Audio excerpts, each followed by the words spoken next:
আসসালামু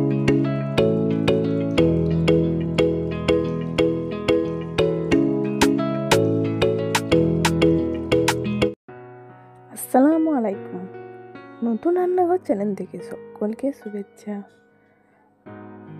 আজ আমি নিরামিষ খিচুড়ি রান্না করে দেখাবো। তো প্রথম থেকে শেষ পর্যন্ত স্কিপ না করে দেখুন। এখানে আমি চাল নিয়েছি আর এখানে 3 রকমের ডাল নিয়েছি। আপনারা চাইলে আরও ডাল অ্যাড করতে পারেন। তো দেখুন চালগুলো ভালো করে ধুয়ে নিয়েছি। তো এবার ডালগুলো ধুয়ে নেব।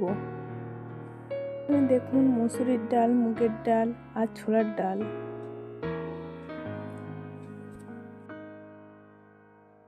ভালো করে ধুয়ে নিয়েছি। তো এবার চালের মধ্যে আমি দিয়ে দিচ্ছি। তো হালকাভাবে নাড়াচাড়া করে নিচ্ছি। তো কিছুক্ষণের জন্য ঢাকনা দিয়ে ঢেকে দিচ্ছি। এখানে আমি বাঁধাকপি ছোট ছোট করে কেটে নিয়েছি আর নিয়েছি বেগুন, আলু, কুমড়ো, শিম আর গাজর, আর লাগছে পেঁয়াজ, কাঁচা লঙ্কা, ধনিয়া পাতা আর পেঁয়াজ কলি আর টমেটো।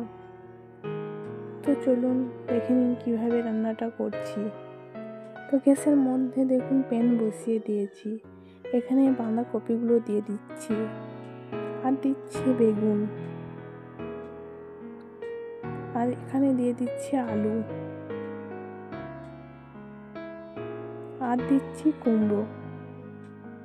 তো সব সবজিগুলো আমি দিয়ে দেব। এবার দিচ্ছি শিম আর সর্বশেষে দিচ্ছি গাজর। তো এখানে 1 টেবিল স্পুন মতন লবণ দিয়ে দিচ্ছি। লবণটা স্বাদ মতন দিতে হবে। আর দিয়ে দিচ্ছি 1 টেবিল স্পুন মতো হলুদের গুঁড়া আর অল্প পরিমাণ মতন জল। তো আমি কিছুক্ষণের জন্য ঢাকনা দিয়ে ঢেকে দিচ্ছি।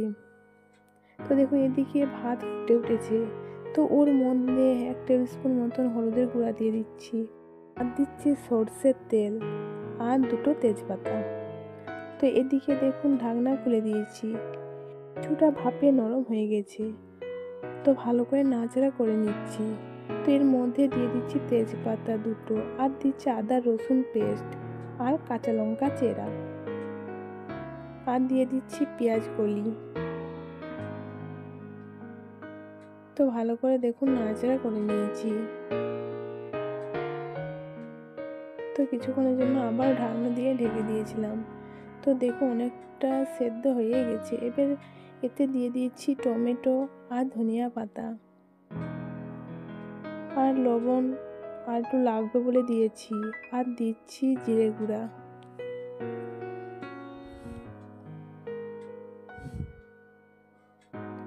তো দেখুন সেদ্ধ হয়ে গেছে। তো এবার দেখুন ভাতের মধ্যে দিয়ে দিচ্ছি। তো ভাত প্রায় হয়ে এসেছে।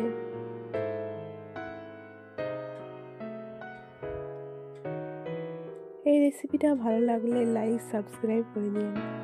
তো ভালো করে দেখুন নাড়াচাড়া করে নিচ্ছি। খুবই খেতে টেস্টি লাগে এইভাবে যদি রান্নাটা করেন। আর এখানে আমি দিয়ে দিচ্ছি মিট মশলা, আপনারা গরম মশলা দিতে পারেন। তো দেখুন আবারও গ্যাসের মধ্যে প্যান বসিয়ে দিয়েছি। এখানে 1 টেবিল স্পুন মতন ঘি দিয়ে দিচ্ছি।